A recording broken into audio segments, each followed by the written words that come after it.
Hello everyone, আজকে প্রথমেই তোমাদের কাছে ক্ষমা চেয়ে নিচ্ছি। ক্ষমা চাওয়ার কারণ হচ্ছে আজকে আমি আমার যে ভিডিওগুলো আপলোড করেছি পরপর বেশ কয়েকটি দেখলাম তার কারণ কালকের ভিডিওটি দেখতে গিয়ে আমি বুঝতে পারলাম এগুলি আমার ভিডিওগুলো সব দেখতে পারি না আমি। তো কালকে ভিডিওতে এশিয়া মহাদেশ পড়িয়েছিলাম, তো ওটা পড়ানোর সময় 170 ডিগ্রি ওয়েস্ট লিখতে গিয়ে 170 ডিগ্রি লিখে ফেলেছিলাম। ওটা আসলে ডাব্লিউ ওয়েস্ট হবে। তো এরকম আরও কয়েকটি ভিডিওতে আরেকটা আগে ভিডিওতে এজ বোঝানোর সময় টিন এজ বয়সটা বলার সময় 13 to 19, ওই 19 লিখেছিলাম 19 কিন্তু মুখে বলে ফেলেছিলাম 16। এরকম কিছু কিছু সিলি মিস্টেক যেগুলো আমার হয়ে যাচ্ছে আর ওগুলো ভিডিওতে থেকেও যাচ্ছে, তার কারণ আমি কোনো এডিট করি না।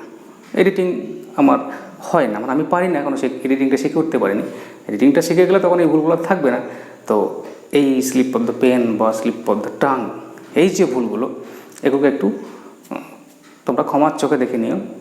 পরবর্তীকালে আমি ঠিক করে নেবো এডিটিংটা শিখতে পারলেই। তো এই যে slip of the pen, slip of the tongue, এগুলো আসলে কী বুঝতে পেরেছো নিশ্চয়ই? এগুলো ইডিয়ম। তো এই ইডিয়ম আমাদের আজকের শিখবো, আমিও শিখবো, তোমাদেরকেও আমি যতটা পারি শেখাবো। চলো ইডিয়ম দেখি কি। ইডিয়ম আমাদের সমস্ত রকম চাকরির পরীক্ষা বলো বা ভালো ইংলিশ লেখার জন্য বলো, স্ট্যান্ডার্ড ইংলিশ রাইটিংয়ের জন্য ইডিয়ম জানাটা খুব জরুরি। নর্মালভাবে বলা আর সেই ওয়ার্ডটার একটা ভালো এক্সপ্রেশন দিয়ে বলা অনেক সুন্দর মনে হয়। তো আজকে আমি শুরু করছি ইডিয়মের ক্লাস। 3টে ক্লাস করব, টোটাল 100টা ইডিয়ম আলোচনায় রাখবো এবং এই 100টা ইডিয়ম খুব ইম্পর্টেন্ট। আমি সুন্দরভাবে বাছাই করে নিয়েছি, একদম কয়েকশো ইডিয়ম আছে, হাজারের কাছাকাছি আছে। তো সেখান থেকে আমি 100টা বাছাই করছি যেগুলো প্রিভিয়াস এক্সামগুলোতে দেখেছি, প্রায় 15 ইয়ার্স আমি কোশ্চেন যা দেখেছি তাতে ওই ইডিয়মগুলো খুব কমনলি ইউজফুল। তো সেরকমই 100টা বাছাই করা ইডিয়ম তোমাদের জন্য আমি 3টে ভিডিওতে কমপ্লিট করব।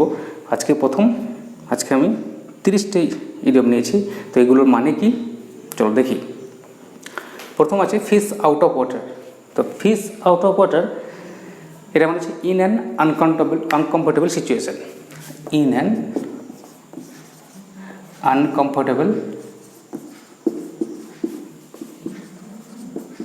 সিচুয়েশান মানে অস্বস্তি, মানে নিজের একটা অস্বস্তির সূচক জায়গায় আর কি। কোনো একটা সিচুয়েশানে অস্বস্তি হচ্ছে বা তুমি তোমার যেটা তোমার নিজস্ব বিহেভিয়ার সেটা করতে পারছো না। যেমন ধরো আমি বাঙালি, তো মাতৃভাষা বাংলা, হঠাৎ করে তুমি চলে গেছো কেরালা মালায়ালাম ভাষায়, তো সেখানে গিয়ে আমাদের অবস্থাটা হয়ে যাবে ফিশ আউট অফ ওয়াটার। এবার আছে by hook or by crook. তো by hook or by crook means by any means. By any means এটা মানে কি না, যেন তেন প্রকারেণ, বাংলায় যেভাবেই হোক কোনো কাজকে উদ্ধার হওয়া বা কোনো কাজ করা যে কোনোভাবে হোক, যেন তেন প্রকারেণ, by hook or by crook. এবার আছে from hand to mouth. From hand to mouth যেটা বাংলায় আমরা বলি দিন আনা দিন খাওয়া, দিন আনি দিন খাই। তো এটা day to day live by hard labour. Day to day live by hard labour মানে ল্যাক অফ মানি, খুবই দরিদ্র অবস্থা, তখন এই হ্যান্ড টু মাউথ কথাটাকে ইউজ করা হয়। এবার হচ্ছে fair weather friend. Fair weather friend means Bangla যেটাকে বলা হয় বসন্তের কোকিল। বঙ্কিমচন্দ্র চট্টোপাধ্যায়ের একটি গল্পও আছে বসন্তের কোকিল, সেটি মানে হচ্ছে সুসময়ের বন্ধু যারা, তোমার দুঃসময় যারা থাকবে না তাদেরকে বলা হয় ফেয়ার ওয়েদার ফ্রেন্ড, মানে সেলফিশ ফ্রেন্ড, স্বার্থপর বন্ধু, সেলফিশ ফ্রেন্ড। এবার আসবে days are numbered. Days are numbered means it is closely to end, মানে খুব কাছাকাছি, শেষের কাছাকাছি। এবার শেষের কাছাকাছি বলতে আমরা মানুষের জীবন যদি বোঝাই তাহলে জীবন শেষ মানে মৃত্যুর কাছাকাছি। কোনো একটা সিচুয়েশান যেটা শেষ হয়ে আসছে আর কয়েকদিন হয়তো চলবে, মানে যেটা আর বেশি দিন লং লাস্টিং নয়, তাহলে হবে something that will not exist much লঙ্গার, যেটা আর বেশি দিন এক্সিস্ট করবে না, মানে মৃত্যু কাছাকাছি হলে মানুষের জীবন যদি হয় তাহলে যদি বলা হয় মাই ডেজ আর নাম্বার, তখন আমার মৃত্যু কাছাকাছি, ডেথ ইজ নিয়ার, এরকম। এবার আছে ফ্লাই অন দ্য ওয়াল। আর fly on the wall means a detective. Detective সবাই জানো, গোয়েন্দা। তো বাংলায় যে ডিটেকটিভের যেটা আমাদের বাংলা বাগধারা ইডিয়ম, সেটাকে বলা হয় টিকটিকি। শুনে থাকবে ফেলুদা ব্যোমকেশ এসবের গল্পে তোমরা তো পড়েছো যে যারা ভিলেন গল্পে তারা না পিছনে টিকটিকি লেগেছে, তো টিকটিকি means detective. Fly on the wall. In a nutshell. In a nutshell means briefly, খুব সংক্ষেপে। যদি বলা যে tell me the matter in a nutshell, বা রাইটা কিছু একটা নাটসেল, ইন আ নাটসেল সংক্ষেপে বলা। Man of letters. Man of letters means scholar, খুব জ্ঞানী ব্যক্তি, প্রতিষ্ঠিত জ্ঞানী, যাকে আমরা Rabindranath Tagore was a man of letters.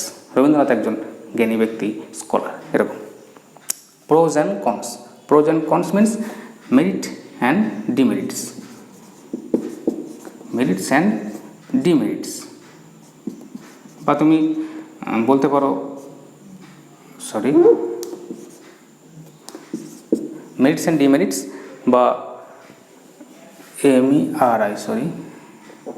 MERI demerits, বা অ্যাডভান্টেজেস অ্যান্ড ডিসঅ্যাডভান্টেজেস, যেটা খুশি বলতে পারো। দোষ গুণ দুটো মিলিয়ে মেরিটস অ্যান্ড ডিমেরিটস বা অ্যাডভান্টেজেস অ্যান্ড ডিসঅ্যাডভান্টেজেস। চলো এবার আসবে ক্লোজ ফিস্টেড। এটা মুছে দিতে হবে। Close fisted. Close fisted means unwilling to spend money, মানে খুব কিপটে বাংলায় বলি। আনউইলিং টু স্পেন্ড মানি, যার বাংলায় বলে না যে ওর হাতের মুঠো খোলে না, মানে হাত দিয়ে জল গলে না, তো স্যার ক্লোজ ফিস্ট মানে হাতের মুঠি। ক্লোজ ফিস্টেড মিনস হাত মুঠো, যার হাত খোলে না। তো মাইজার, কিপটে, আনউইলিং টু স্পেন্ড মানি। এবার হচ্ছে die in harness. Die in harness means কাজ করতে করতে কর্মরত অবস্থায় মারা যাওয়া। তো die while in service. While in service, এটা হচ্ছে কর্মরত অবস্থায় মারা যাওয়াকে বলা হয় die in harness. Kiss the rod. Kiss the rod, এটা হচ্ছে শাস্তি গ্রহণ করে নেওয়া প্রতিবাদ ছাড়া। তো accept punishment, punishment without protest.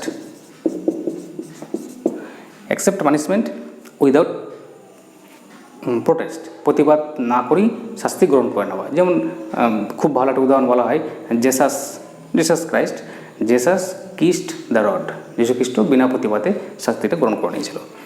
এবার আছে মেইডেন স্পিচ। মেইডেন স্পিচ শুধুমাত্র মেইডেন স্পিচ বলে না, যে কোনো ক্ষেত্রেই তুমি মেইডেন কথাটাকে ইউজ করতে পারো। যে কোনো কাজ, যে কাজটা ফার্স্ট টাইম হচ্ছে সেটাই হচ্ছে মেইডেন। মেইডেন শব্দের আক্ষরিকভাবে অর্থ হচ্ছে কুমারী মেয়ে। সেখান থেকেই কথাটা আসে যে মেইডেন স্পিচ মানে হচ্ছে ফার্স্ট স্পিচ। প্রথম যখন তুমি কোনো বক্তব্য রাখছো সেটাকে বলবে মেইডেন স্পিচ। তুমি হয়তো কোনো একটা অ্যাডভেঞ্চারে গেলে, হয়তো তুমি পাহাড়ে চড়ছো, তো মেইডেন মাউন্টেনিং বা মেইডেন এক্সপ্লোরেশন, মেইডেন ডিসকভারি, প্রথম কোনো কাজ ডিসকভার হলো মেইডেন ডিসকভারি। তো সব কিছুই প্রথম হলে মেইডেন। এবার আছে ফর গুড। ফর গুড, এটাকে দেখে অনেকে ভুল মনে করে যে ফর গুড মানে ভালোর জন্য। যদি আমি একটা সেন্টেন্স বলি যে আমি বোলপুরে বসবাস করি, যদি আমি বলি যে আই লেফট বোলপুর বা he left Bolpur for good, তাহলে অনেকে মনে করবে ভালোর জন্য বোলপুর ত্যাগ করলো। তো ওখানে ভালোর জন্য না, ফর গুডটা ইডিয়ম, মানে হচ্ছে ফর এভার, চিরকালের জন্য, ফর এভার, সারা জীবনের জন্য হলে তাকে বলা হয় ফর গুড। এবার হচ্ছে ফ্যাট ক্যাট বা বিজ্ঞান। ফ্যাট ক্যাট বিজ্ঞান ইডিয়ম, কিন্তু এগুলো ইনফর্মাল, মানে এগুলো ভালো ইংলিশ বলা চলে না। যখন কাউকে তাচ্ছিল্য করে, মানে কোনোভাবে কাউকে অবজ্ঞা বলবো না, মানে কাউকে আইরনিক্যালি আর কি, যেটাকে আমরা কী বলি, অবজ্ঞা ঠিক না, মানে ঈর্ষামূলক বা কাউকে তাচ্ছিল্যই আর কি।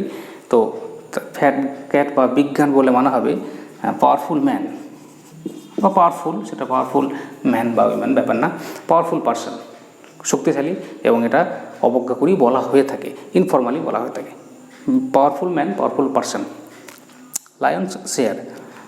ওয়ার্ডটা দেখে বুঝতেই পারছো, লায়ন শেয়ার, লায়ন মানে সিংহ, সিংহের, শেয়ার মানে ভাগ, তো বাংলাতেও সিংহভাগ, লায়ন শেয়ারের ইংরেজি ওটাও তাই, যে মেজর পার্ট, মেজর পার্ট, বেশিরভাগ অংশটা এটাকে বলা হয় লায়ন শেয়ার। এবার আসবে হাস মানি। হাস মানিটা হচ্ছে ঘুষের টাকা, যেটাকে আমরা বলি ব্রাইব, BRIBE, ব্রাইব মানি। বানানটা লেখা সাবধান থেকো, BRIB এর জায়গায় যদি BRIGE হয়ে যায় তাহলে বিয়ের কোণে হয়ে যাবে, কোনো মানেই থাকবে না। তো BRIBE, ব্রাইব মানে ঘুষ। এগুলো হলো। চলো এবার দেখবো দিকে আছে আন্ডার কভার। আন্ডার কভারটা বুঝতেই পারছো, আন্ডার কভার মানে কোনো কিছু ঢাকা দেওয়া, মানেটা এরকম দাঁড়াচ্ছে। তো আন্ডার কভারের ইডিওমেটিক মানেটা হচ্ছে ইন ডিসগাইজ। ইন ডিসগাইজ মানে ছদ্মবেশে, ছদ্মবেশে, যেটা আমরা বলি যে he is an undercover agent. দেখবে গোয়েন্দা বা কোনো স্পাই, সেগুলোকে হলে বলা হয় undercover agent. In vain, in vain means failure, ব্যর্থ হওয়া, কোনো কাজে ব্যর্থ হওয়া। All my attempts were in vain, বা সব কিছু আমার ব্যর্থ হলো। তো ব্যর্থ হওয়া ও অসফল হওয়া সেটাকে বলে ইন ভ্যান। আসলে sacred cow. Sacred cow means যেটা সমালোচনার ঊর্ধ্বে, মানে কি বলবো, ইললজিক্যালি, অযৌক্তিকভাবে যার বিরোধিতা করা হয় না। এগুলো বিশেষত কোনো রিলিজিয়াস টপিকে হয়েই থাকে, আরও অন্যান্য জিনিসও হতে পারে। তো আর স্যাক্রেড কাউ মানে হচ্ছে যেটা আমাদের কাছে খুবই ইউজফুল, কিন্তু যার বিরুদ্ধে কিছু বলা হয় না, মানে যেটাকে আমরা বিতর্কের ঊর্ধ্বে রাখি। তো sacred cow very useful thing, এটা তুমি লিখতে পারো বা এটা মানে করতে পারো। আরও তুমি মানে বলতে পারো যে যেটা অ্যাবাভ ক্রিটিসিজম, এটাও লিখে রাখা ভালো। Above criticism, above criticism, above criticism, যেটার সমালোচনা করা হয় না। কেন করা হয় না সেটা কোনো যুক্তি নেই, অযৌক্তিকভাবে সমালোচনা করা হয় না, সেটাকেই বলা হয় স্যাক্রেড কাউ। এবার আসবে ডার্ক হর্স। ডার্ক হর্স এটা মনে হচ্ছে a person people know a little about him or her, যার হোক, যার সম্বন্ধে খুব কম জানা হয়, বাট ইভেনচুয়ালি হি উইন্স বা সি উইন্স। মানে এটা হচ্ছে যার সম্বন্ধে ডার্ক হর্স, ওই জানা আছে কম, বা তার মধ্যে যে ক্যাপাবিলিটি সেটা অন্যের কাছে আননোন, কিন্তু সে শেষ পর্যন্ত সেই উইন হয়, মানে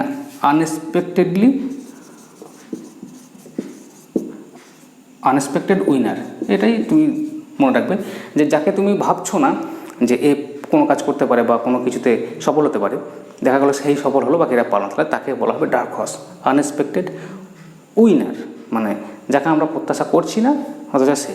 তো ক্যাপাবিলিটি আছে, আমরা বুঝতে পারি না, জানতে পারি না, লিটিল জানি আমরা, সেরকম। Round the clock means 24 hours, খুব সহজ কথায় 24 আওয়ার্স, 24 ঘন্টা ধরে পড়াশোনা করছে, 24 ঘন্টা রাউন্ড দ্য ক্লক। আছে bag of bones. Bag of bones means বুঝতেই পারছো অনেকটা, ব্যাগ মানে বস্তা বা থলে, বোনস মানে হচ্ছে হাড়। তো ব্যাগ অফ বোনস বলা হয় ভেরি থিন, খুব রোগা, যাদের চেহারা একদম হাড়জিজিরে, বাংলাতেই বলা হয় হাড়জিজিরে বা অস্থি চর্মসার, এরকম হাড় আর চামড়া আর কি, তার বাংলাতে এরকম বলা হয়, তো ইংরেজিতে বলা হয় ব্যাগ অফ বোনস। তাহলে এবার হচ্ছে 3 আওয়ার্স। 3 আওয়ার্স হচ্ছে যেটা আমাদেরকে বলা হয় বেসিক এডুকেশন, মানে যেটা প্রাথমিক শিক্ষা, যেটা আমাদের দরকার। যেমন স্কুলে যেটা বলা হয় যে 3 আওয়ার্স, সেটা কি না, রিডিং, রাইটিং আর অ্যারিথমেটিক। রিডিং, রাইটিং, অ্যারিথমেটিক, এই 3টে জিনিসকে বলা হয় 3 আওয়ার্স, প্রাথমিক যে শিক্ষা সেটা। Break the ice. Break the আইস এটা মনে হচ্ছে সাইলেন্স ভেঙে কাজ শুরু করা বা কথা বলা। তো তুমি এটাই বলবে যে break the ice means break the silence, বা কোনো কাজ শুরু করা সেটাও ক্ষেত্রে ইউজ করা যাবে break the silence. Break the silence means প্রথম কথা বলা, অনেক ধরে হয়তো চুপচাপ ছিলাম, হঠাৎ করে আমি কথা বললাম, তো আই ব্রোক দ্য সাইলেন্স। বা সবাই চুপচাপ বসে আছে, কোনো কাজ করছে না, আমি কাজ শুরু করলাম, I broke the silence, broke the ice. Cupboard লাভটা খুব প্রয়োজনীয়, যেটা আমাদের মধ্যে অনেকেই জীবনে হয়ে থাকে। দেখবে যে স্বার্থযুক্ত ভালোবাসা, মানে যেখানে নিঃস্বার্থ ভালোবাসা নেই, যে ভালোবাসা কিছু পাওয়ার উদ্দেশ্যে, মানে সহজ বাংলায় খারাপভাবে যদি বলি ধান্দাবাজি, তো সেই ধান্দাবাজি ভালোবাসাটাকে ইংরেজি ইডিওমেটিক হতে বলা হয় কাভার্ড লাভ। তো কাভার্ড লাভ মানে পারপাসফুল লাভ, যেটাতে সেলফলেস না, সেলফযুক্ত স্বার্থযুক্ত ভালোবাসা কিছু পাওয়ার আশায়, সেটা হচ্ছে কাভার্ড লাভ। আর লোন ওলফ খুব ভালো একটা ইডিয়ম। অনেক লোক আছে দেখবে একা একা থাকতে ভালোবাসে, হট্টগোল গোলযোগ, কারো অনেকের সঙ্গে থাকতে ভালোবাসে না, একা একা নিজের মধ্যে থাকতে ভালোবাসে, মানে একটু ইন্ট্রোভার্ট। তো লোন ওলফ মানে হচ্ছে a person who wants to live lonely. তো কী বলবো, মানে যে একা থাকতে পারে, একা লাভস টু লিভ অ্যালোন। যেমন খুশি বলতে পারো যে একা একা থাকতে ভালোবাসে তাকে বলা হয় লোন ওলফ। ধরো বলো যে mister Sen is a loan wolf, তার মানে কি লোন একা, উলফ নেগড়ে, বা একা নেগড়ে তো না। তো লোন ওলফ মানে হচ্ছে একা থাকতে ভালোবাসে, ওই হট্টগোল বা অনেকের সঙ্গে থাকে না, পছন্দ করে না, এরকম একা থাকতে পছন্দ করে। তো আজকের এই 30টি ইডিয়মের মিনিং বললাম। আরও দুটো ভিডিও হবে, পুরোপুরি 100টা কমপ্লিট করে দেবো, এবং খুব ইম্পর্টেন্ট আমি বাছাই করে একদম খাতায় লিখে রাখি এগুলোকে।